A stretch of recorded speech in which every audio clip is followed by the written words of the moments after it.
El Señor se acuerda eternamente de su alianza.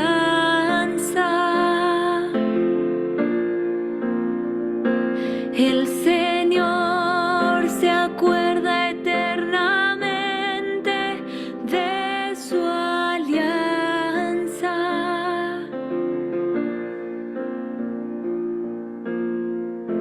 Den gracias al Señor, invoquen su nombre. Hagan conocer entre los pueblos sus proezas. Canten al Señor con instrumentos musicales. Pregonen todas sus maravillas. El Señor se acuerda eternamente de su alianza.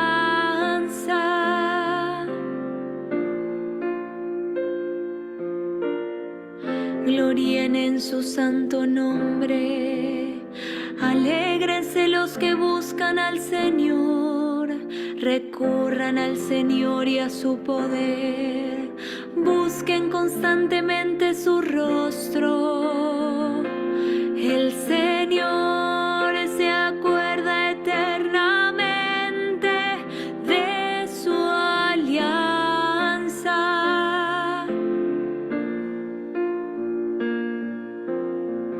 Recuerden las maravillas que logró, sus portentos y los juicios de su boca, descendientes de Abraham su servidor, hijos de Jacob su elegido.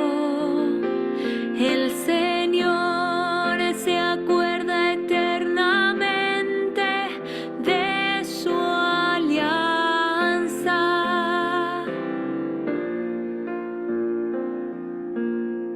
Él se acuerda eternamente de su alianza, de la palabra que dio por 1000 generaciones, del pacto que selló con Abraham, del juramento que hizo a Isaac. El Señor se acuerda eternamente de su alianza.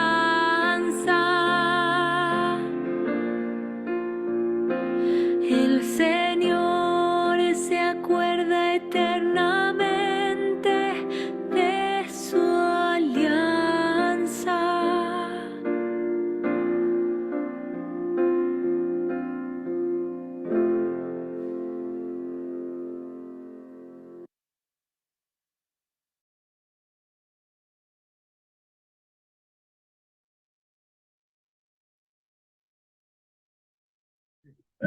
Hola, buenas noches. Qué gusto de encontrarnos nuevamente. Hoy lunes 23 de enero del año 2023. Deseo que estés bien de salud y agradezco tu compañía.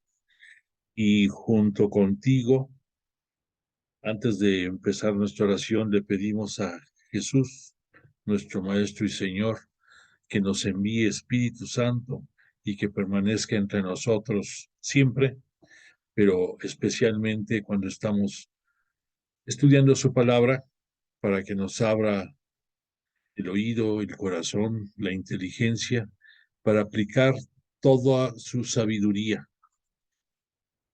Y por lo tanto te pido que juntos pronunciemos: oh Espíritu Santo, don de Dios y fuerza de lo alto, fuente de agua brotante de vida eterna, desciende y mora en nuestros corazones.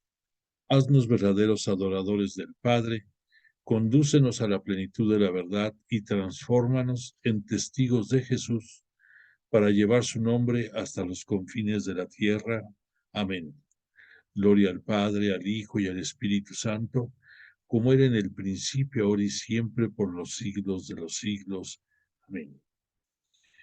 Y pues ahora abrimos nuestra sesión con el Salmo, el Salmo 114. No, sí, ¿Sí fue el 114? Sí, 114, que es un salmo que va muy de la mano de toda la instrucción que eh, estamos junto con los apóstoles, los primeros apóstoles, aterrizando nosotros y haciendo la propia, y le encomendamos, le pedimos a Dios Padre por la intercesión de Jesús, que nos traiga paz a este mundo que tanto necesitamos y que a nosotros mismos también nos la dé para que en armonía con nuestro prójimo tengamos la disposición de servirles y de seguir los lineamientos de Jesús que dejó para su Santa Iglesia. Le pedimos también que los dirigentes políticos de diversas partes del mundo, bueno, de todo el mundo, velen por la prosperidad de sus pueblos, por la justicia, la equidad, el progreso, y muy especialmente en los lugares en que tristemente se dan eventos bélicos que no tienen ninguna justificación ni tampoco producen ningún beneficio. Concretamente en el caso de Ucrania y Rusia y muchos lugares más de este mundo en donde todo lo decide el que tiene el poder. Le pedimos a Dios que como fuente de poder eterno, que su brazo, su dedo derecho, como en la Biblia nos dicen, su brazo derecho manifieste su grandeza y nos ponga en paz a todos. Muy bien, pues dicho lo anterior, eh, la semana pasada estuvimos viendo, la antepasada vimos un recordatorio de lo que había sucedido en el día de Pentecostés y los acontecimientos previos a estos, como fue la ascensión del Señor, como fue también la preparación de el día de Pentecostés en el cenáculo, la presencia de la Virgen María y de algunas de las santas mujeres que, que junto con los apóstoles estaban en el cenáculo.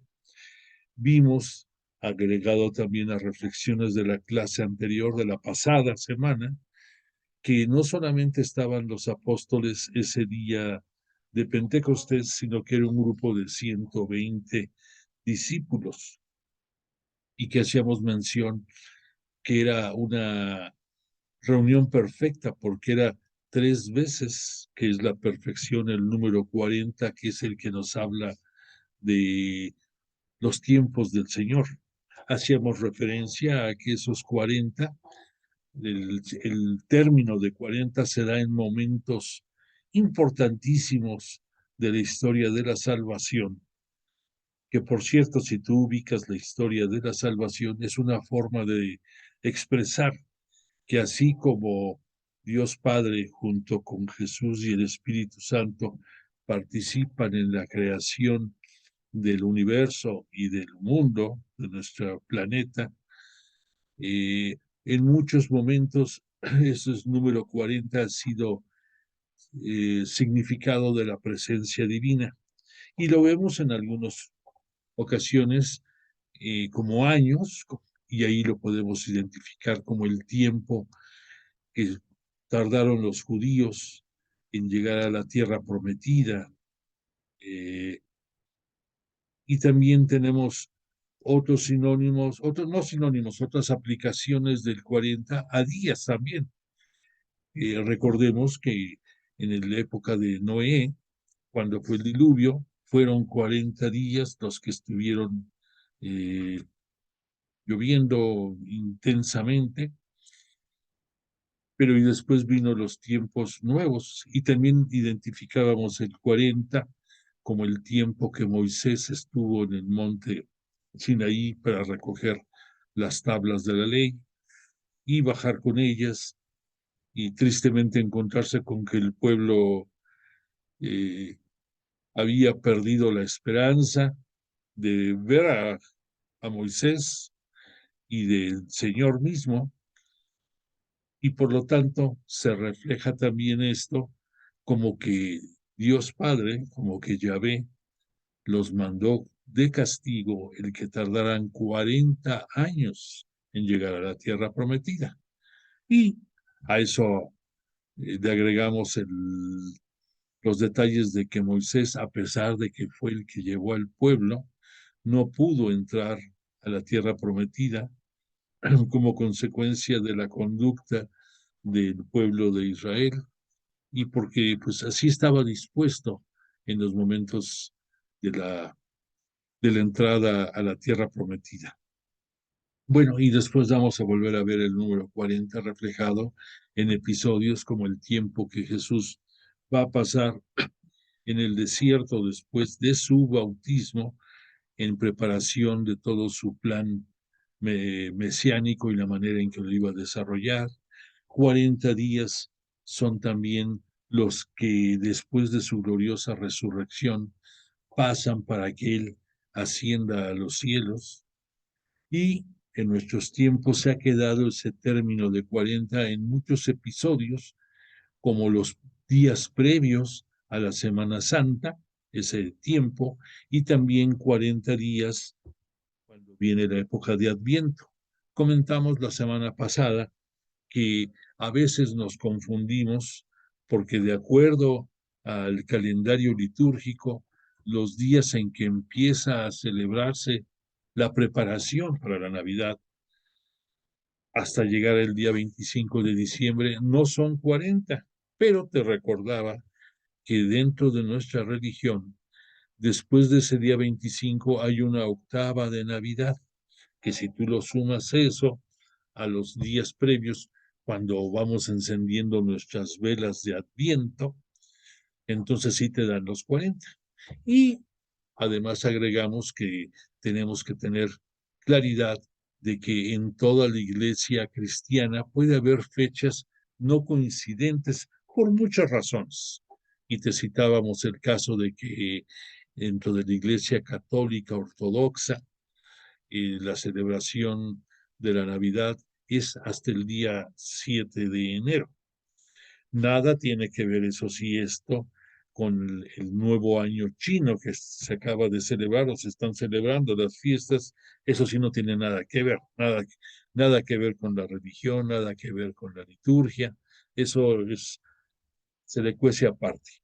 Bueno, estuvimos viendo eso, estuvimos también recordando el discurso que Pedro va a decir a a todos los judíos y y a las personas de otras nacionalidades que escucharon las ráfagas de viento desplazarse por el edificio del cenáculo y que acudieron y que ahí ya una vez que el Espíritu Santo había descendido sobre los apóstoles y sobre María y las santas mujeres, pues les dio una visión totalmente diferente de cómo eran ellos y les abrió más el entendimiento a muchísimas cosas que no alcanzaron a comprender en la vida de Jesús o algunas que siendo partícipes de esos eventos no entendían. Tenemos que tener en consideración que la sabiduría total únicamente Dios y Jesús y el Espíritu Santo en consecuencia la tienen. Nosotros no aspiramos a tener la sabiduría de ellos, sería imposible.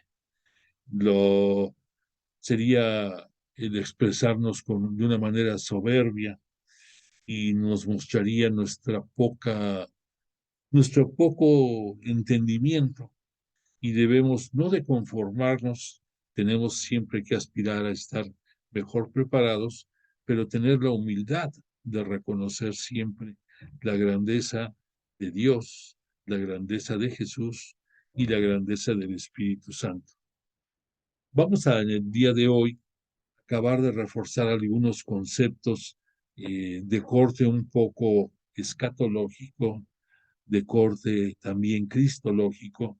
Si tú no ubicas esas palabras, la escatología es una manera de decir el estudio de los últimos tiempos de la iglesia o, o nuestros tiempos que estamos viviendo. A pesar de que tenemos 2000 años ya de que fue Pentecostés, pues los tiempos últimos de la iglesia y el regreso de Jesús a través de su segunda venida, de la parucía, el nombre correcto, pues todavía solamente Dios sabe para cuándo se dará.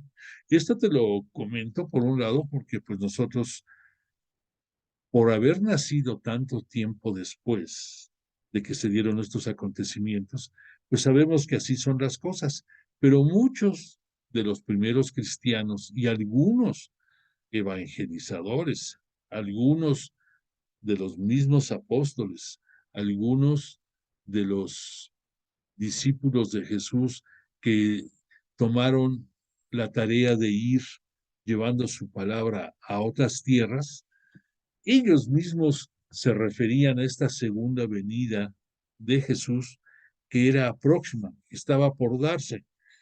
Y pues han pasado 2000 años y seguimos esperando, ¿no?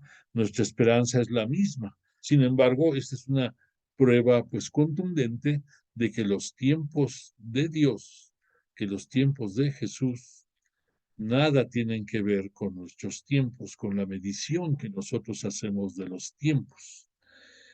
Y que pues el decir que escatológicamente está la iglesia en sus últimos días es correcto, pero que no nos impactemos, que no pensemos que ya todo se va a acabar, solamente Dios sabe cuándo sea eso. Sin embargo, con la fe y la confianza que debemos de tener en sus designios, yo te diría, tenemos que estar viviendo como si de verdad fuera a acabarse todo ya, fuera a acabarse todo mañana. O sea, no por el hecho de decir la segunda venida de Jesús está por darse en X días, en X meses, en X años, que no sea el móvil de que nos diga, ay, ahora sí me porto bien, ahora sí hago todo lo que no hice en todo el tiempo de mi vida. Qué bueno que quieras hacer bien y qué bueno que le des celeridad a tus esperanzas, pero pues hay que tener la conciencia de que hay que vivir como si fuera nuestro último día para gloria de Dios, para gloria de Jesús y para llevar el cumplimiento fiel de los mandatos que nos dio Jesús en vida. ¿Qué nos pedía? Hacer caso de todo lo que es la ley, los mandamientos, lo que él ya a través de Moisés nos había dado a entender a los mandamientos de la ley de Dios, que así ya los conocemos nosotros. En ese momento, pues decían la palabra de Yahvé y punto. Y también que le agreguemos el querer a nuestro prójimo como Jesús nos amó a nosotros. Que ahí, aunque está muy fácil de decirlo, no es tan fácil cumplirlo, pero tampoco es imposible. Realmente, si tú piensas el por qué hay muchas eh, personas piadosas dentro de nuestra religión que alcanzaron la santidad o que están en camino, en proceso, que están beatificados o que están como venerables de la iglesia, es porque son personas normales como tú, como yo, como todos nosotros, pero que se esforzaron en llevar más, mm, más, de marchar más de la mano de la petición de amar al prójimo como Jesús nos amó a nosotros. Entonces, su virtud es que se propusieron el no pecar o siendo pecador, pues pecar lo menos posible, el vivir la conversión, el vivir el arrepentimiento, el imitar la conducta y las normas que Jesús nos vino a enseñar en este mundo cuando estuvo entre nosotros. Y ahí se podrán dar con el paso del tiempo todos los, todo lo que tú necesitarás para que algún día llegues a ser santo. Ojalá te lo propongas y ojalá y lo hagas por gloria de Dios y por satisfacción tuya y por amor a tu prójimo. Bueno, en pocas palabras, eso es de lo que estuvimos recordando en las dos clases pasadas. Para los que llevan una secuencia más clara, te diré que lo que hemos visto acerca de Pentecostés y lo que esperamos acabar el día de hoy, nos va a dar oportunidad de, de llegar al final de introducción de los Hechos de los Apóstoles y llegaremos, para quien tiene el libro, hasta la página 64, si es posible. Si no, entre la clase de hoy y la clase próxima, agotaremos este, todo este material hasta la página 64 para que tú te puedas guiar. Bueno, pero quiero aprovechar en reforzar algunos conceptos y sobre todo algunas apreciaciones sobre el fondo, ¿por qué no decirlo teológico? Y sobre el punto de vista escatológico y cristológico. El decir cristológico es ya lo que se refiere al estudio sobre Cristo. Recordemos que Cristo adquiere esa categoría hasta que viene su resurrección.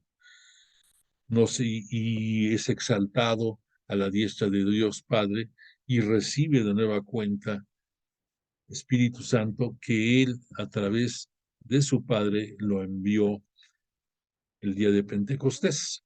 Bueno, entonces siento que tenemos que tener muy bien soportados estos conceptos porque es la base de todo el resto del libro de Hechos de los Apóstoles y en gran parte es lo que a través de la liturgia y lo que a través de los sacramentos y a través de la iglesia vamos nosotros viviendo hasta la actualidad.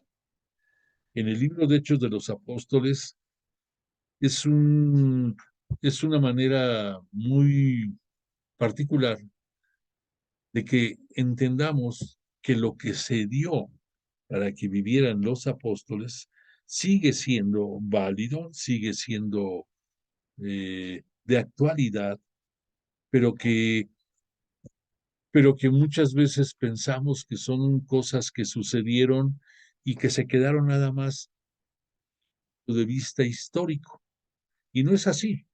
Recordemos que para nuestros estudios nos remitimos siempre al punto de vista histórico, al punto de vista material, a lo social, a las condiciones del lugar en que se dan los hechos, y, y le agregamos eso, la forma en que el escritor sagrado lo hizo y cuál fue la intención particular que él tenía al darnos a conocer los mensajes. Y por último, que tenemos que ver cuál es la aplicación a nosotros, a nuestra vida, a nuestro día a día. Y entonces ya tendremos, para que te imagines, si tú tuvieras unas fotografías, antes, no sé si recuerdas, ibas a tomarte una foto y casi siempre te daban 3, 4 o hasta 6 tomas distintas, y entonces de ahí tú escogías la que más te gustaba.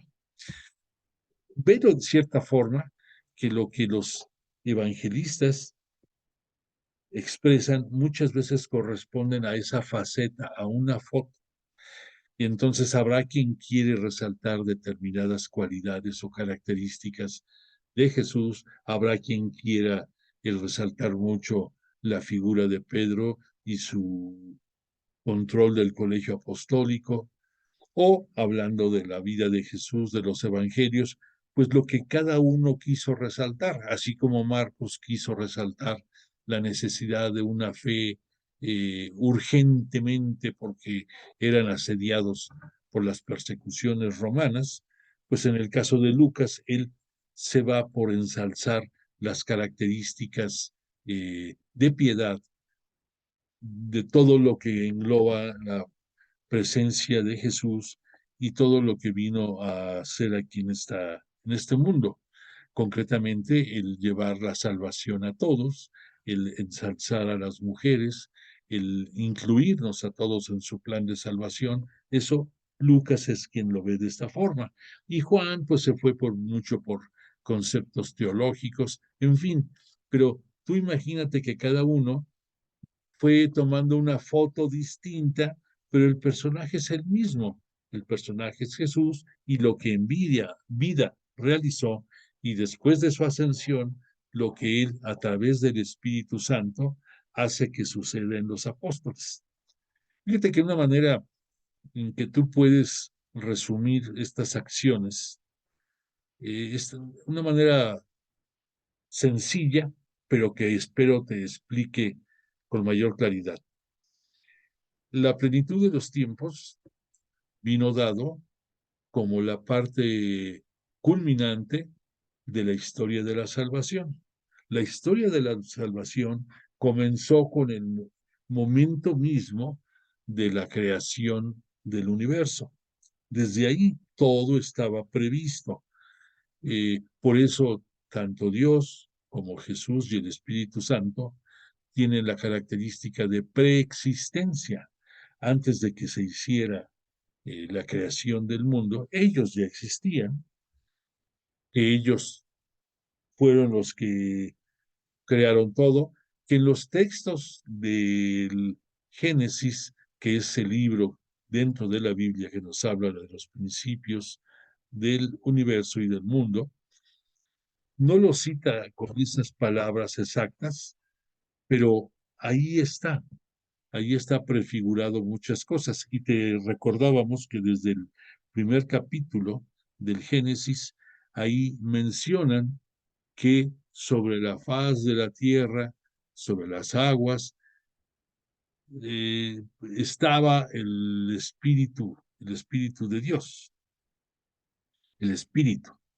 Ahí en un principio no se dice el Espíritu de Dios, sino nada más el Espíritu se, se encontraba sobre la faz de la tierra, sobre las aguas. Eso que es la prefiguración del Espíritu Santo, pues lo vamos a entender su presencia y su misión hasta después de que vino Jesús. Te digo, te repito, en ese plan de salvación que comienza desde esa prefiguración al inicio de la vida, al inicio de la creación, ya tenía marcado cuando iba a ser la plenitud, que esa plenitud vino cuando Dios Padre, a través del Espíritu Santo, hace que en el seno virginal de María se forme Jesús y a través de ella llegue a este mundo. Entonces, a lo que voy, a lo que quiero llegar, es que hasta ese momento que estamos hablando, más o menos de, no sé, 4000 años de historia, no son los que tiene el mundo, obviamente. El mundo, pues la mayoría compartimos en que aproximadamente tiene 14.000 millones de años, todo el universo. Y que el Génesis, es decir, si el Génesis se escribió después, ¿cómo es que habla de esas cosas? Pues sí, sí habla de esas cosas porque teológicamente nos ayuda a entender más las explicaciones científicas sobre el origen del mundo, pero no lo contradice ni tampoco lo dice que solamente por ciencia el mundo se dio y todo lo que conocemos. Simple y sencillamente empata lo teológico con lo científico y nosotros entendemos mejor lo que ha sucedido. Bueno, desde ese momento hasta que llegue la plenitud de los tiempos, fue tiempo de Yahvé, fue tiempo de Dios, fue tiempo de los escritos del Antiguo Testamento. Y ahí la figura era Dios, bajo el nombre de Yahvé. Bueno, hasta que ya viene Jesús a este mundo, hasta que toma condición terrestre, porque nunca perdió la divina, nunca perdió la celeste, pero adquiere sus características de Salvador, de Mesías, de Hijo del Hombre, todo lo que sabemos acerca de sus atributos. Hasta ese momento viene Dios Hijo y él nos enseña a conocer mejor al Padre y también nos empieza a introducir o aclarar las ideas del Espíritu Santo. Entonces, ya a través de la persona de Jesús vamos a entender mejor al Padre.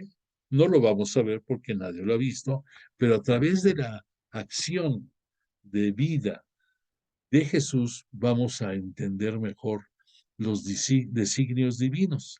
Y a través del propio Jesús también vamos a ir empapándonos de la idea de que el Espíritu Santo existe, que el Espíritu Santo es la fuerza de Dios, que el Espíritu Santo es la fuerza de Jesús también, que cuando Él ya no esté en este mundo, se va a manifestar en toda su esplendor. Entonces, hasta que Jesús muere en la cruz, es sepultado, a los 3 días resucita gloriosamente y asciende a los cielos para su glorificación. Hasta ese momento, él le pide a su Padre que mande Espíritu Santo a la tierra en una manera ya más contundente. Y ahí es lo que nos enseña también a nosotros, es que como Jesús, con su bautizo, Juan Bautista le vertió agua en él y después Dios Padre le bautiza también con el Espíritu Santo cuando se rasgan los cielos y se escucha las palabras de que este es mi Hijo amado, en quien tengo mis complacencias. Hasta ese momento vamos ya aterrizando lo que es el Espíritu Santo y que en los tiempos finales de la vida de Jesús, él ya les habló más profundamente a los apóstoles y que hubo detalles como por ejemplo, recordarás cuando en una de sus eh, catequesis a sus apóstoles, Jesús les dice que todo lo que aten en este mundo será atado en el cielo y lo que desaten será desatado. Eso es el poder del Espíritu Santo que les estaba confiriendo para perdonar pecados, para perdonar las faltas de todos nosotros. Entonces ahí ya se ve ya más clara la, la grandeza del Espíritu Santo.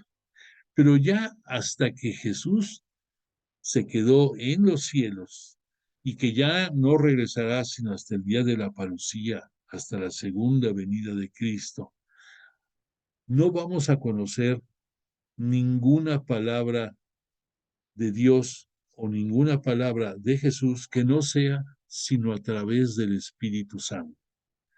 Y entonces el Espíritu Santo se manifestó en Pentecostés con toda la fuerza de su grandeza.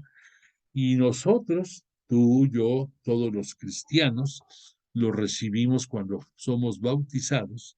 Ahí recibimos al Espíritu Santo. Y de ahí todos los días de nuestra vida nos acompaña, todos los días de la vida también está al pendiente de la iglesia de Cristo. Además de que hemos hablado claramente que la Virgen María también es la sierva de Jesús que está al pendiente de su iglesia. Muy bien, pero el Espíritu Santo, retomemos el punto, es cuando se va a manifestar ya en una forma bárbara sobre todos nosotros. Y por esa razón vas a entender un poco más coincidentemente con el Evangelio del día de hoy, en que Jesús dice, perdonaré cualquier blasfema, menos contra el Espíritu Santo. Eso es un pecado que no será perdonado nunca. Entonces ahí ya podemos tener un poco más de claridad a qué se refiere Jesús. Se refiere a que en el Espíritu Santo está amalgamada el poder de Dios, la misericordia de Jesús y a través del Espíritu llega a nosotros. Por lo tanto, cuando Él dice que esa blasfemia, no puede ser perdonada, Pues obviamente es en la presencia del Espíritu la fuerza de Dios Padre y la propia fuerza de Jesús. Entonces, que no tengas la duda de que cuando dijo eso Jesús, no es que se refiriera nada más esas faltas contra el Espíritu, pero nada más contra el Espíritu, pues es que el Espíritu es la esencia y la presencia de Dios Padre, de Jesús y del propio Espíritu en la persona del Espíritu, y es la que con la que tenemos contacto diario. Entonces, en pocas palabras, pues tendrás que seguir respetando a Dios sobre todas las cosas, tendrás que seguir amando a Jesús y tendrás a través del Espíritu Santo que pedir la fuerza sanadora y la fuerza salvadora que Jesús nos da a través de la presencia del Espíritu. Que te quede un poquito más claro esto. Y por lo tanto, en el libro de Hechos de los Apóstoles, la presencia del Espíritu Santo es lo más grande, es lo más preponderante. Entonces, no es que se acaben los tiempos de Dios, no es que se acaben los tiempos de Jesús, no es que solamente sea el tiempo ahora del Espíritu Santo, es a través del Espíritu Santo, la presencia de Dios Padre y la misericordia de Jesús que a través del Espíritu Santo está entre nosotros. Tenlo muy claro. Bueno, también citamos en la clase pasada el porqué de los 12 apóstoles. Te recuerdo nada más que son los 12 pilares de la iglesia, que es una forma de entender que las tribus de Israel fueron 12 las tribus y que por lo tanto también Jesús hizo que fueran 12 sus apóstoles los integrantes del colegio apostólico. Y dijimos que por eso fue la elección de Matías y que por esa razón eh, ya se vuelve a hablar de los 12 apóstoles, siempre.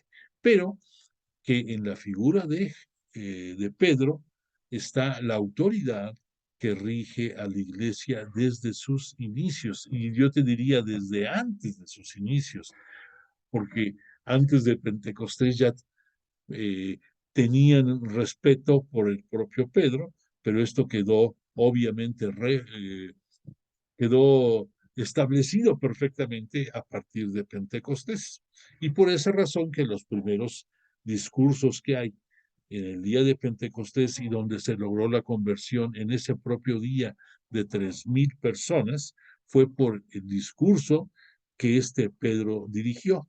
Y estuvimos viendo que ese discurso fue una obra de retórica, así es, retórica es el nombre que se le daba en aquellos tiempos a quienes aprendían la manera correcta de hablar, de dirigirse, oradores brillantes, eran los estudiosos de la retórica. Y en, y en esas participaciones de Pedro, usó maravillosamente las tres sinónimos para dirigirse a la humanidad. Cuando primero se dirigió a los varones judíos, después cuando se dirige a los varones israelitas y al final cuando dice varones hermanos. Dijimos que esas tres alocuciones dentro del mismo pieza oratoria, que además de que nos recuerdan que el 3 es la perfección, ayudó a que a que entendieran mejor los oyentes el discurso de Pedro, que además tenemos que recordar que ese discurso el Espíritu Santo les infundió parresía, que te recuerdo, es una manera de decir valor, de decir agallas, de decir, no sé, gallardía, empuje, fuerza, todo lo que te puedas imaginar que les da el Espíritu Santo. Además de eso, dentro de los dones que reciben, hablábamos que la xenoglosia y la glosolalia, que eran maneras en que el Espíritu ayudaba a que les entendieran gente que no hablaba el mismo idioma que ellos, o que ellos pudieran pronunciar palabras también que a los oídos de los interlocutores les hiciera que tuvieran esa empatía, ese clic, que que se identificaran, nos recuerda, además del poder del Espíritu Santo, nos recuerda que en ese momento sucede lo contrario a lo que pasó cuando fue el episodio de la Torre de Babel, en que ahí por soberbia quieren hacer los babilonios y gente de esa región un monumento que llegue, según ellos, hasta el cielo, porque era una manera de manifestarle a Dios, a Yahvé, Dios, su grandeza humana que les permitía llegar hasta el cielo y que obviamente era una muestra de soberbia bárbara. Y que eso fue, que fue lo que produjo que empezaron a hablar idiomas distintos los que estaban participando en la construcción, que ya no se pudieron entender, que ahí acabó de una manera abrupta y de una manera como suele Yahvé Dios manifestar su grandeza y de una manera sencilla poner de cabeza a todos. Y eso nos recuerda episodios tristes como los que hemos vivido en años pasados del COVID, por decir algo, que por algo aparentemente insignificante nos para de cabeza a todo el mundo, a toda la humanidad, y que seguimos pagando las consecuencias de esos, de esa forma de no respetar tantas cosas durante mucho tiempo relacionadas con la religión, relacionadas con nuestra iglesia, relacionadas con nuestra relación con Jesús y nuestra relación con Dios. Y pues bueno, ahí se dio. Pero ahorita veámoslo desde el punto de vista positivo, que cuando fue el momento de Pentecostés, entonces viene lo contrario, que se pueden manifestar con todos, que les entienden todos y que nos habla esto de los inicios de la nueva época que se empezó a vivir ese día de Pentecostés, ese día 28 de mayo del año 30, en que ese día nacen la iglesia formalmente, la iglesia de Cristo aquí en la tierra, nace el cristianismo como religión y con sus atributos de catolicidad, entendido como tal, el que es de aplicación universal y que es para todos. Por esa razón, cuando se da el episodio de Pentecostés, nos menciona la Biblia algo curioso que nos decía que entre los que escucharon ese fenómeno del viento y que después escucharon las palabras de Pedro, nos cita varias presencia de personas ahí de otras lenguas y nos dice en el capítulo 2 de Hechos de los Apóstoles. Concretamente te voy a leer nada más del versículo 8 y un poquito más. Dice, pues como cada uno de nosotros les oímos en nuestra propia lengua nativa, aquí estamos partos, medos, elamitas, hay habitantes de Mesopotamia, Judea, Capadocia, el Ponto, Asia, Frigia, Panfilia, Egipto y la parte de Libia fronteriza con Cirene. También aquí están los romanos residentes aquí, tanto judíos como prosélitos, cretenses y árabes. ¿Cómo es posible que los oigamos proclamar en nuestras lenguas las maravillas de Dios? Todos estaban estupefactos y perplejos y se decían unos a otros, ¿qué significa esto? Otros, en cambio, decían, están borrachos estas personas. El que dijeran que estaban borrachos ya nos quedó claro luego cuando Pedro de lo primero que hace es aclarar, no están borrachos, no tienen mosto los apóstoles porque son las 9 de la mañana, en pocas palabras. Pero lo que me importa ahorita resaltarte es toda la narrativa de los que estaban escuchando. Todos los nombres que te di corresponden a lo que en ese tiempo se conocía como el mundo. Entonces, el fondo que a nosotros nos interesa es contemplar que el escritor sagrado nos da con esta lista todos los pueblos del mundo conocido y que eso amarra con la petición de Jesús de llevar hasta los confines de la tierra su mensaje, su buena nueva, su evangelio. Entonces, a todo el mundo. Y ese es uno de los atributos en que ahí apreciamos el por qué la iglesia cristiana que profesamos nosotros y que es católica, porque abarca a todo el mundo, no solamente una región.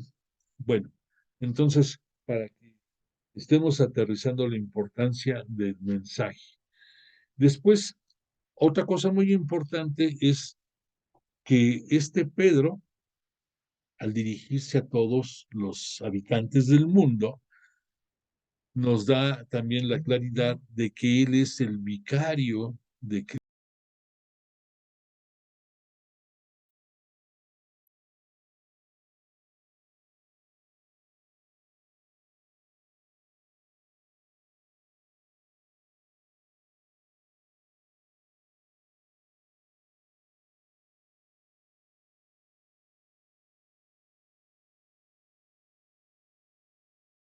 Pasó ese día. ¿Recuerdas cuando en la barca van los apóstoles y que sobre las aguas Jesús no fue con ellos, pero que estaban luchando, batallando mucho contra la naturaleza porque estaba la mar crecida y no avanzaban y tenían horas y horas queriendo llegar a la otra orilla del mar de Galilea y no podían, y que después ven lo que ellos de momento pensaron que era un fantasma y era Jesús que caminaba sobre las aguas y que ya de repente eh, eh, les cae el 20 y Juan reconoce a Jesús y dice, es el maestro, todo eso es Jesús, todo eso. Sí, no el maestro, perdón, es Jesús que está sobre las aguas. ¿Qué pasó con este Pedro, no? Que lo ve y le grita que lo haga ir a él, en pocas palabras, y que Jesús le dice, ven, nótese la, nótese la contundencia de Jesús.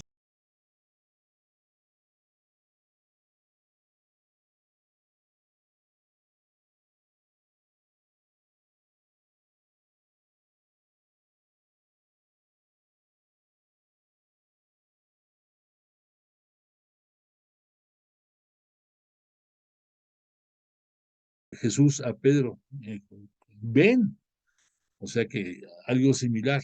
Y este Pedro empieza a caminar sobre el mar en dirección hacia Jesús, pero de repente, yo creo, empieza a sentir miedo, Pedro, y se empieza a sumergir. Y entonces Jesús lo rescata. ¿Y qué es lo que le dice? Qué poca fe tienes, qué poca fe hay en ti, ¿no?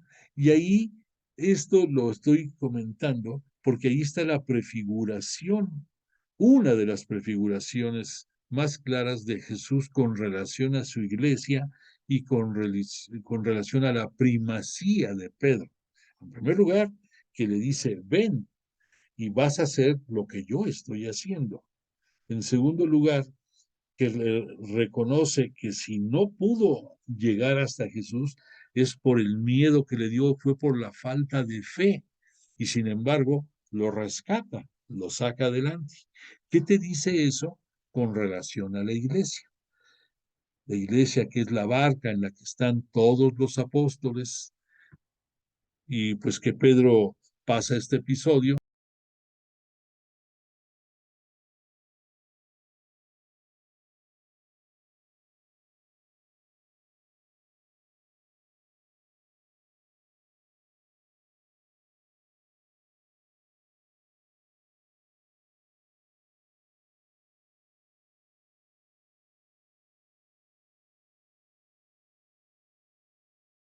Tradición apostólica.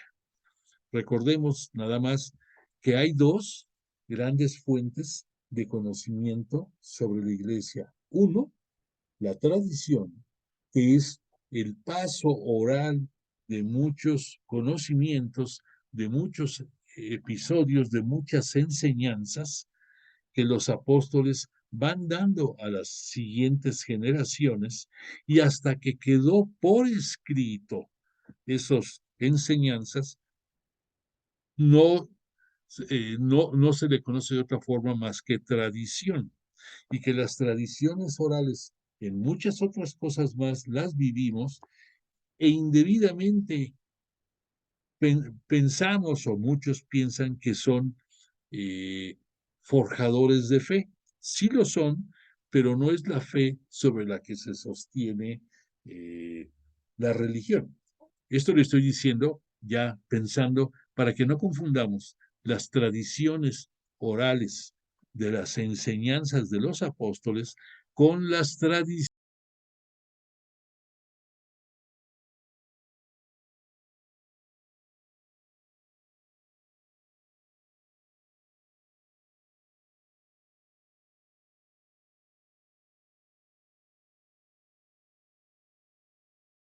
bonitas y que nos llenan de alegría el corazón y que nos ayudan a entender mejor nuestra religión.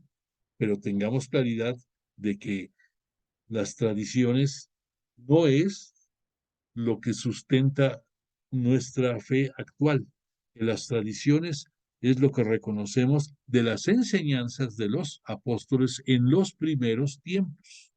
Ya luego cuando se fue escribiendo y fuimos conociendo a través del catecismo, que es ya la expresión máxima de todas estas tradiciones y enseñanzas, es cuando ahí ya entra el magisterio de la iglesia, que el magisterio de la iglesia es el Papa y todos los obispos que para efectos de catequesis y para efectos de aclaraciones sobre nuestra propia fe, tienen por escrito a través del catecismo y también que muchas enseñanzas a través del consenso que en ellos se da, se provocan a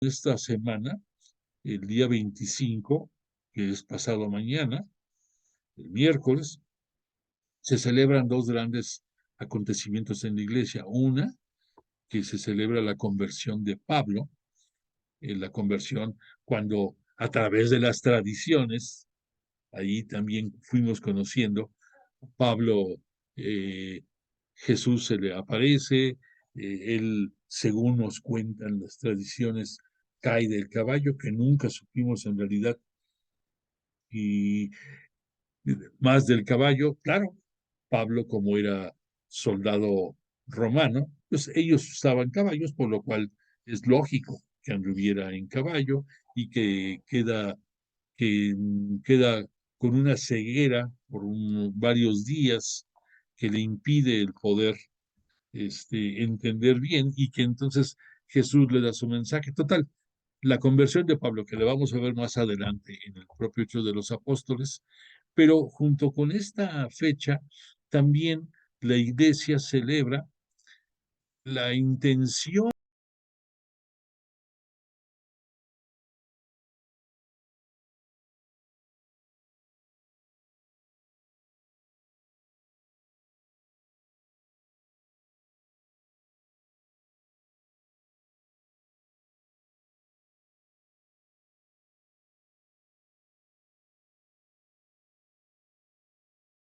católicos, apostólicos y romanos, ya lo hemos dicho en algunas ocasiones, y que dentro de los cristianos hay muchas iglesias cristianas, que tristemente también hay sectas que algunas se quieren justificar como cristianas y lo son, y otras que de plano son inventos de humanos. Yo nada más te puedo decir, para que no nos perdamos mucho en esta plática, que la única iglesia fue la que Dios fundó y que todas las demás iglesias, en su mayoría cristianas ya de los últimos tiempos, son iglesias que han sido fundadas por humanos, no por una divinidad, que se le rinde culto a Jesús, a Cristo, en muchas es cierto, pero que no dejan de ser muchas iglesias constituidas por humanos. No, no se diga de las sectas, que ahí está peor la cosa. Pero entonces en esta fecha, concordante con la conversión de Pablo,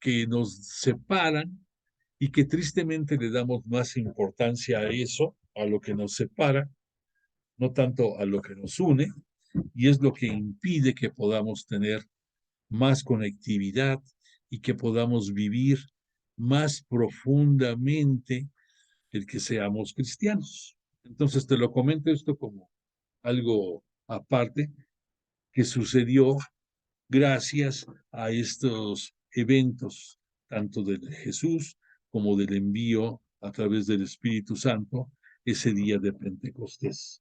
Bueno, después de eso estuvimos viendo que vino esa conversión de los 3,000 nuevos cristianos, que ahí, obviamente, yo creo que muchos de ellos son de origen judío, que estaban pasando al cristianismo y que le increpan a Pedro, ¿qué tenemos que hacer? Vamos a leer de estas primeras conversaciones.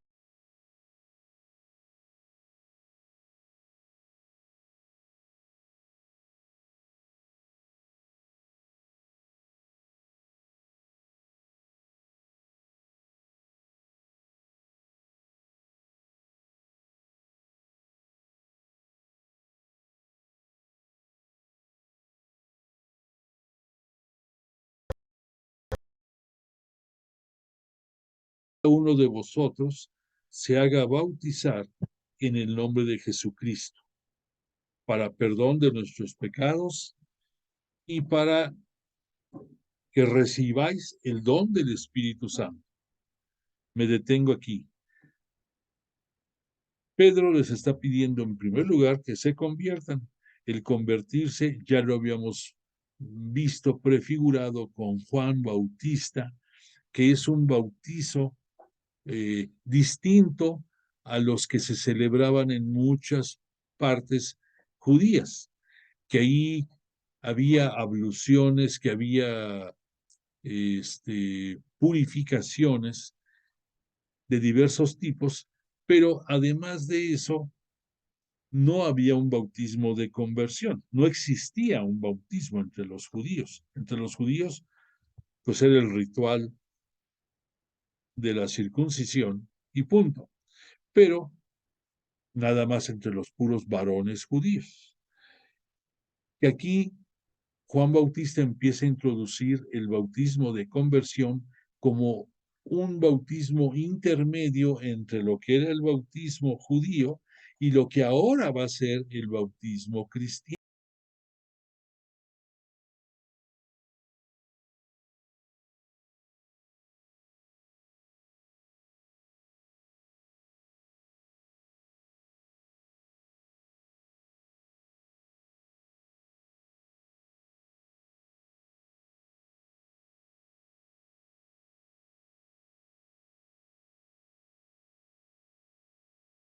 Los llevamos a bautizar, que están pequeños, pero por la acción del agua bendita y por la fórmula.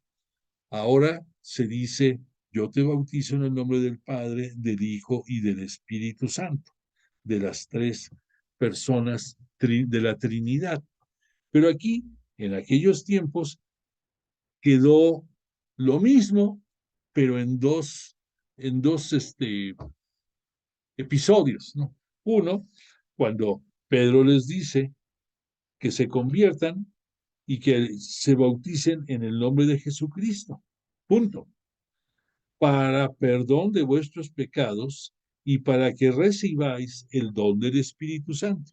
Entonces, la recepción del Espíritu Santo era una consecuencia de la conversión y del bautismo mediante el agua en nombre de Jesucristo.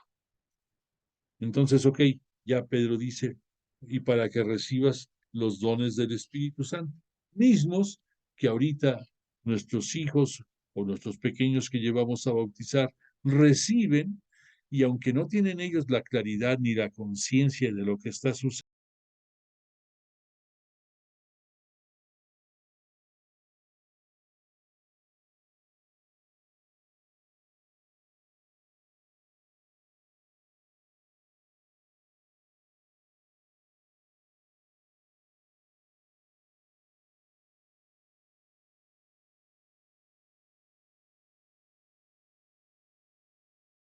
del pecado y el abrirnos a la vida eterna.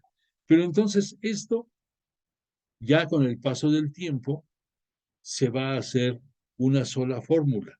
Y esa fórmula es la que rige actualmente y que también en algunas iglesias que que presumen de ser también cristianas y en muchas sectas no tienen esta fórmula al bautizar y por lo tanto es un bautismo incompleto porque tiene que ser en nombre del Padre, del Hijo y del Espíritu Santo. Quien pide la gracia y el don del Espíritu para el bautizado es la iglesia, que la iglesia somos los que le integramos, somos los que lo conformamos, tú, yo y todos los demás pecadores que habitamos en este mundo. Bueno, entonces esto te lo comento como lo que siguió después de que Pedro habló. Y después vamos a ver qué pasa con esa primera comunidad cristiana. Continúo con el versículo 4.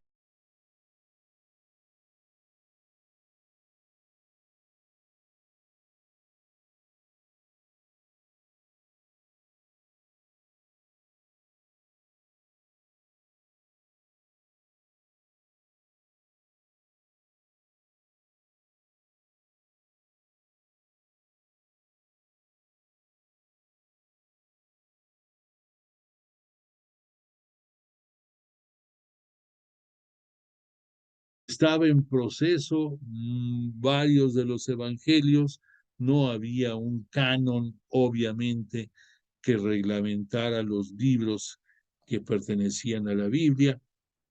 Faltaban muchas cosas por dar orden, pero hay 4 cosas que desde el nacimiento de la iglesia, ese día de Pentecostés, existen y que siguen siendo piedra angular de nuestra religión y tristemente no en la misma forma que en un principio se dio. Entonces ya dijimos ahorita, fíjate, son 4 ingredientes. Primero, la enseñanza de los apóstoles, la catequesis diríamos ahora, ¿no? La segunda, en la comunión.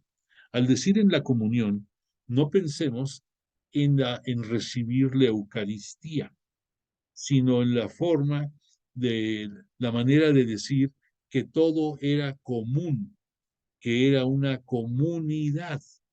Y entonces en aquellos tiempos de inicio, perdona, todavía ando mal de mi pecho, en aquellos inicios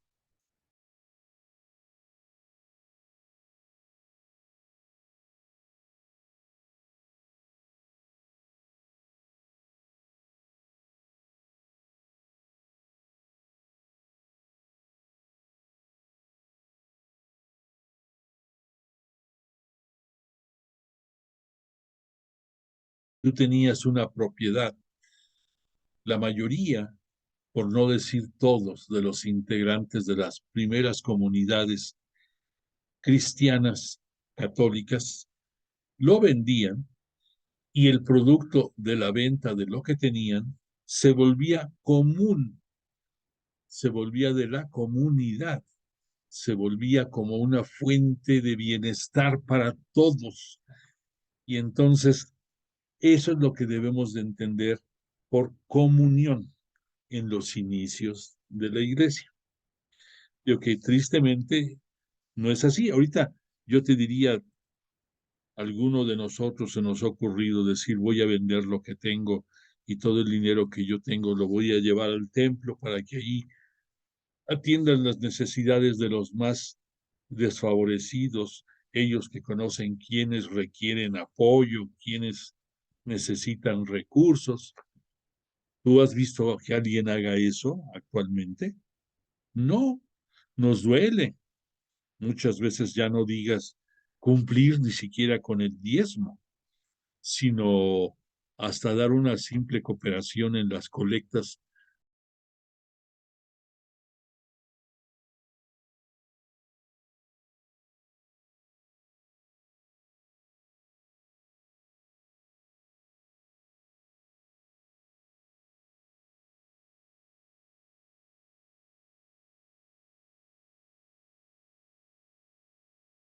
Sin embargo, en los principios sí había esa comunión.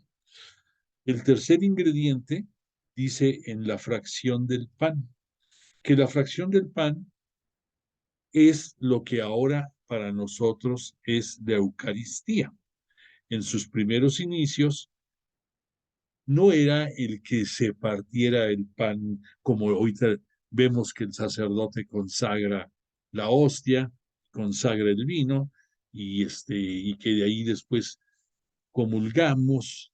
Para nosotros es en donde luego nos perdemos, comulgar, pensamos que eso es la comunión. No, ya estamos aclarando que comunión es que es todo común, que la fracción del pan, así como Jesús el día Jueves Santo partió el pan, dio gracias a Dios, alabó a Dios, bendijo el pan y les dijo, coman todos de él porque este es mi cuerpo.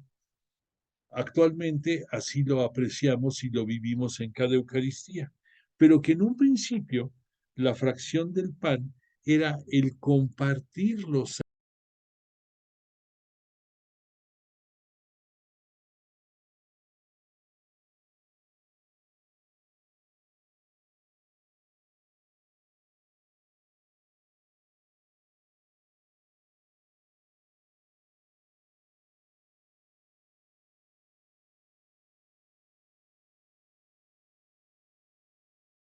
las casas, les decía el motivo de la reunión a sus hijos y tomaban una copa y los bendecía y de ahí ya se iban a donde tenían que irse.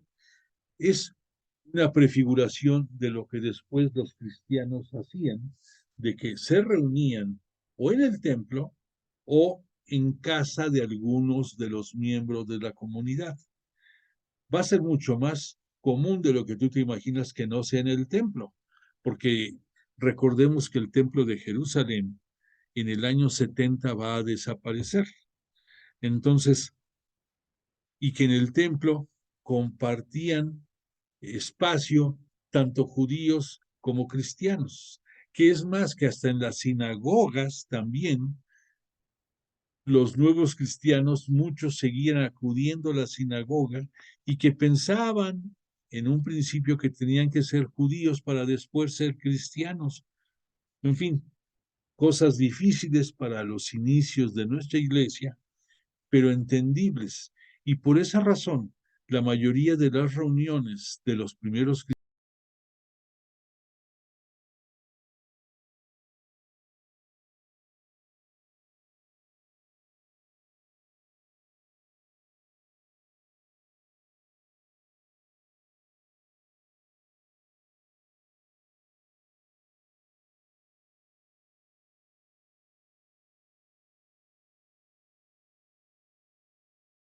cuando nos juntamos en casas para hablar de temas de enseñanza, cuando nos juntamos en casa para dar lecturas a nuestros evangelios o libros sagrados, pues no, ¿verdad?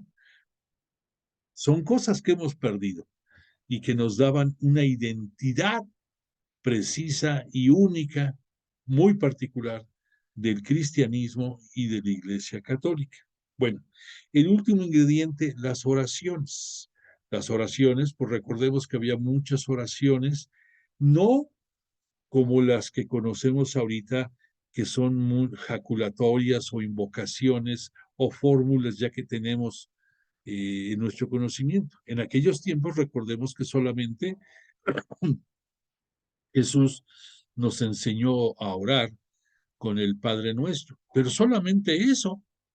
No nos dijo, les voy a enseñar la salve, el gloria, nada. No existían todavía.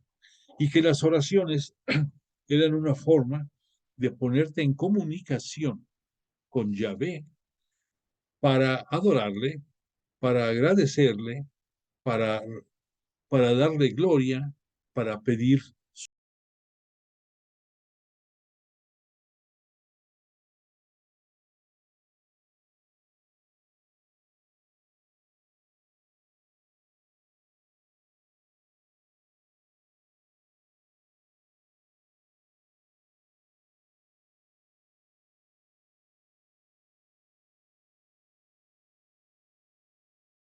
esplendor o con la luz que en aquellos tiempos tenía.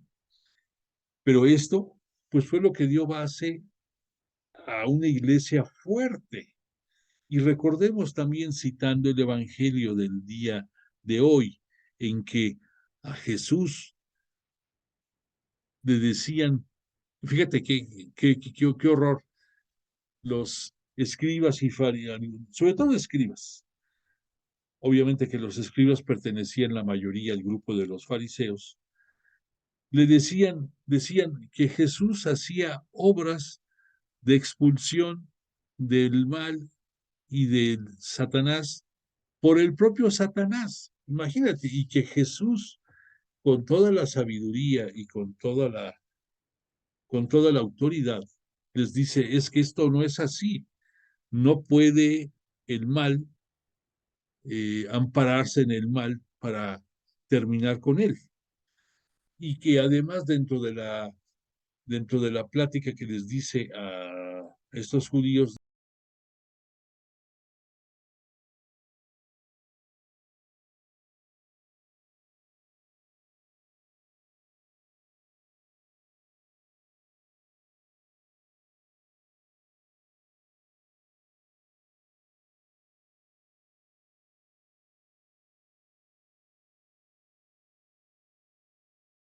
de que vamos a ser fuertes. No, fíjate que aquí voy a traer unas palabras que tenía Joseph Ratzinger, el finado Benedicto XVI, con la triste visión que él tenía desde los años 60 de los tiempos que venían para nuestra iglesia. Y él prefiguraba grandes cosas de las que estamos viviendo ahorita, como es una pequeñez, un reducimiento dentro de la iglesia y también la necesidad de que la iglesia se volviera una iglesia doméstica. Al decir doméstica, era que partamos otra vez de que la unidad familiar, la unidad doméstica, es lo que le va a dar fortaleza a nuestra iglesia. Y que de ahí han surgido ahora planes como lo que es la iglesia en salida, que decimos, ok, tenemos que salir a buscar, a llevar la palabra, a llevar el...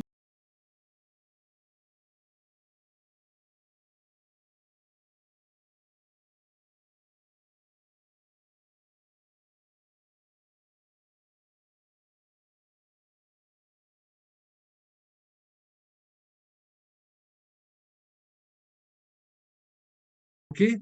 Pues porque estamos sufriendo y viviendo lo que, lo que no debemos de vivir después de 2000 años prácticamente en que la iglesia nació bien cohesionada, compartiendo bienes, compartiendo apoyo, compartiendo amor entre todos ellos, ahora no lo tenemos y lo necesitamos y mucho. Y por eso Jesús en su evangelio que cita en el día de hoy, hace alusión a eso, a que por un lado los pone como chanclas a los escribas porque querer pensar que por el demonio él hacía obras de exorcismos o de acabar con endemoniados o etcétera, etcétera. Los pone en orden. Esto no puede ser así, no puede ser de otra forma. Y por esa razón Jesús les dice en este evangelio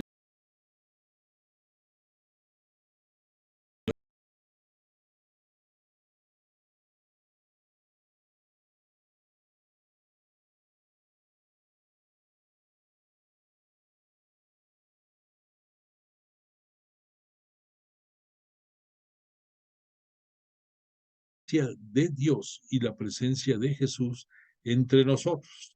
En pocas palabras, que aunque tú escuchas que una, una blasfemia contra el Espíritu Santo nunca será perdonada, pues en ese Espíritu Santo va la Santísima Trinidad. Entonces léelo de esta forma. No blasfemes ni contra Dios, ni contra Jesús, ni contra el Espíritu Santo, porque no será perdonado. Así, verlo de esa forma. Bueno, entonces,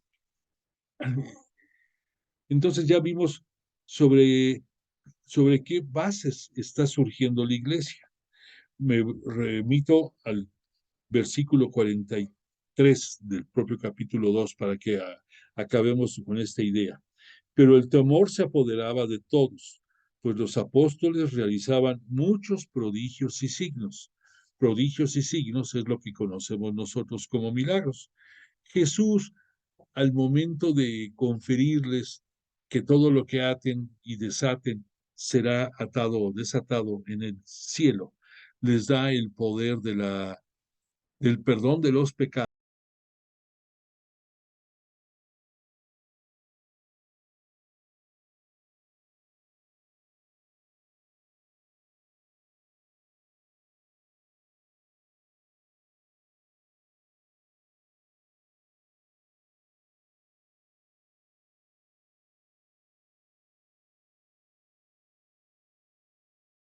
El Papa, los obispos, los presbíteros, los diáconos, que bueno, los diáconos no, perdóname, para el perdón de los pecados ellos no lo pueden dar.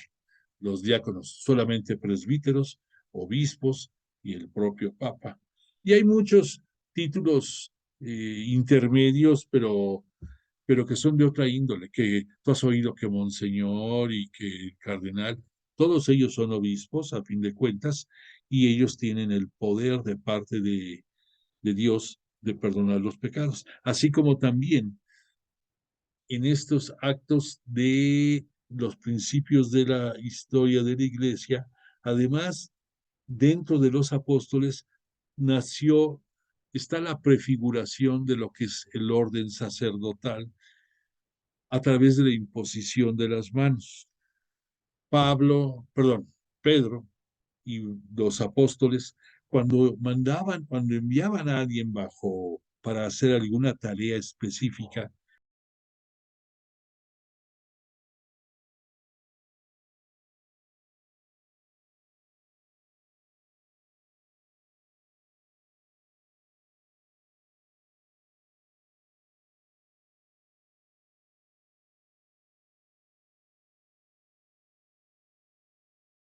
esos tiempos se le llamaba únicamente imposición de manos. Ahora, hay que aclarar que esa imposición de manos se la dieron también, la daban los apóstoles para muchos que no tenían la categoría de apóstoles. Bueno, sí de apóstoles porque eran enviados, pero que eran discípulos nada más. No pensemos en lo que ahora conocemos a alguien con una categoría sacerdotal o con una categoría similar, como pudiera ser un obispo.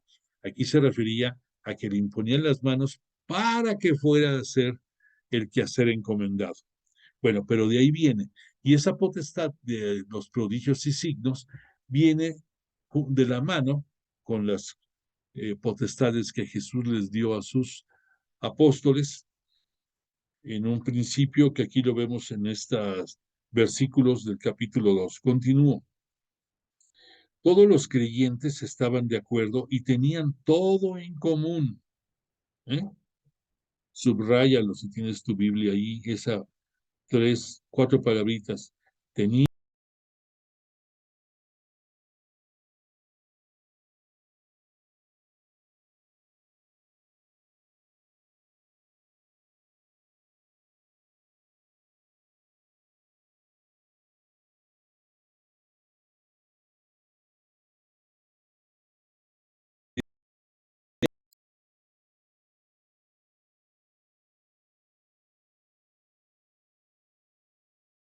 con perseverancia y con el mismo espíritu, el espíritu común que los manifestaba. Y fíjate lo que vamos a escuchar.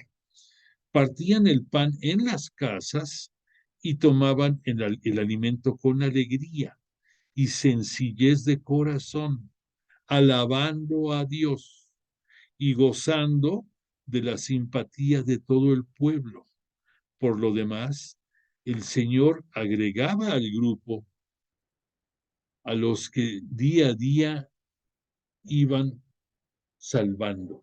O sea que la acción también catequética de estos grupos era el ir manifestando la presencia de la palabra de Dios, el ir manifestando a Jesús y y su vida, al ir dando a conocer poco a poco más detalles acerca de las tradiciones orales que se iban pasando de boca en boca, y gracias a esa catequesis que se daba, iban habiendo nuevos adeptos a la iglesia cristiana, a nuestra iglesia católica.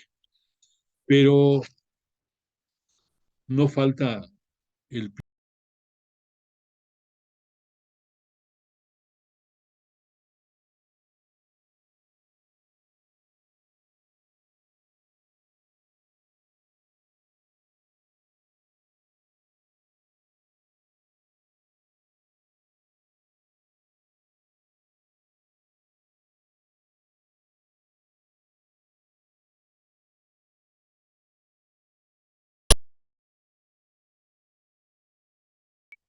afuera del templo, en una de las puertas, llamada la Puerta Hermosa, un tullido, pues un enfermo que estaba mal de su cuerpo, que estaba mal de sus manos.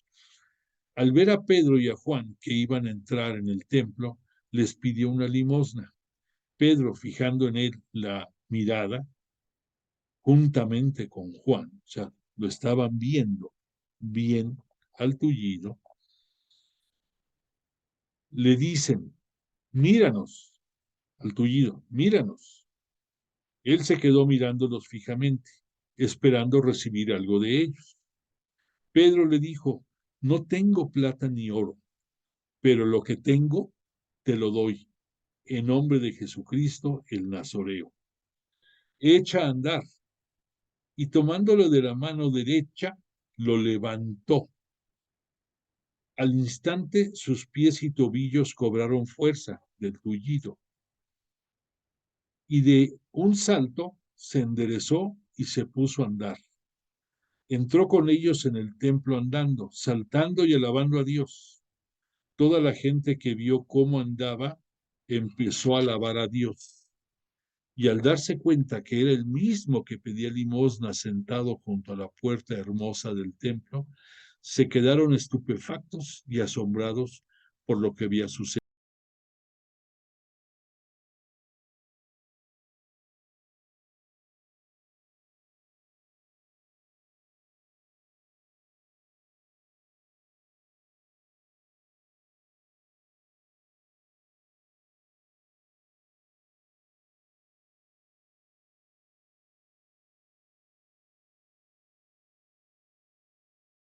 Obran y sanan a este tullido. Es muy importante, muy interesante el ver qué es lo que le dicen Pedro y Juan a este tullido. Como no tenemos plata ni oro, pero te damos lo que tenemos, te doy. ¿Y qué creen que fue lo que le dio al tullido.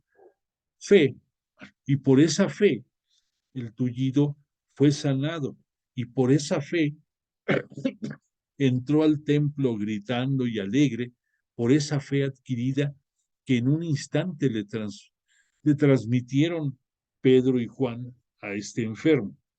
Claro que toda la gente pues se maravilló, hablaron mucho de este episodio y obviamente sirvió para que fueran creciendo el número de adeptos de los cristianos. Perdóname, perdón porque sigo con...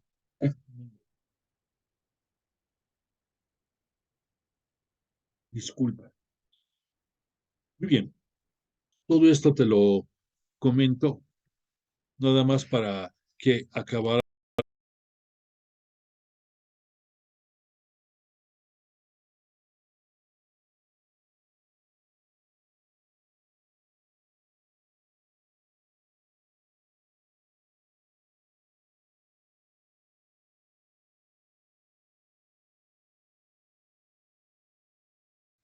eh, que veas que es uno reiterativo en algunos conceptos y datos, pero sigo pensando que tenemos que tener muy bien cimentada nuestros conceptos de inicio de la iglesia para entender bien todo lo que vamos a ir estudiando dentro de los hechos de los apóstoles. Pero si nos perdemos en esto que es la base, pues nuestro edificio va a colapsar, nuestro edificio no va a tener la fuerza de unos cimientos fuertes. Y por esa razón, pues recurrimos a esto. Bueno, pues tristemente el tiempo se nos agotó por el día de hoy. Eh, Le agradecemos mucho a Jesús y a su Espíritu Santo que hayan estado entre nosotros y que nos estén enseñando la grandeza de Dios a través de la obra que ellos hacen con nosotros. Te invito a que el próximo lunes nos volvamos aquí a reunir, a que tengamos una buena semana y espero poder ahorita manejar esto bien para que te pueda poner la canción de cierre. Que tengas una bonita semana.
no me dejas poder ponerte la canción. Perdóname, estoy haciendo esfuerzos, pero esto no me permite ponerte la canción que yo deseo. Discúlpame, discúlpame. Ay, Dios, me falta ponerme más trucha en esto. Perdóname, nos vemos la próxima semana.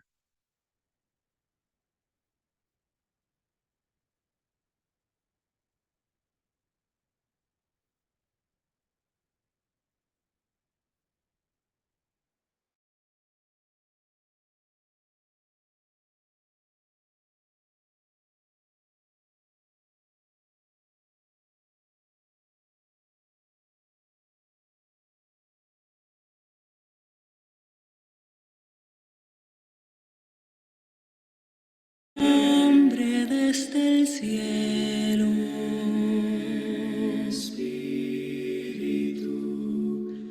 ven, oh Padre de los pobres, luz profunda en tus dones, Dios espléndido. No hay consuelo como el tuyo, dulce huésped de los almas, mi descanso, suave tregua en la fatiga, fresco en horas de botono, paz del llanto.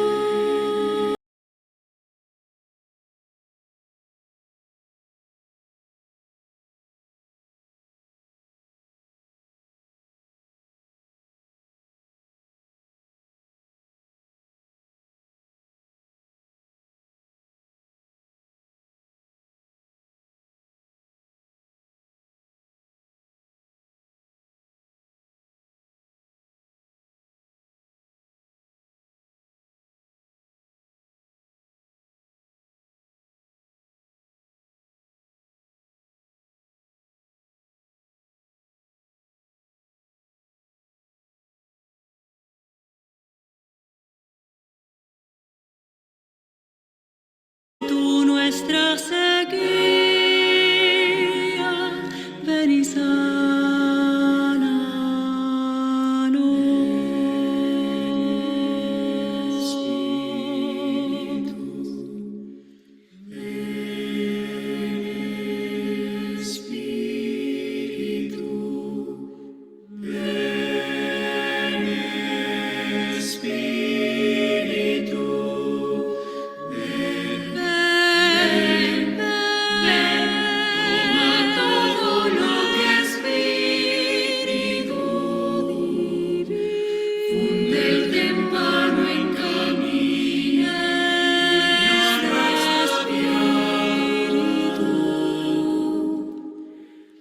los fieles que en ti esperan tus sagrados 7 dones y carismas, a su mérito el esfuerzo, salvación e inacabable alegría.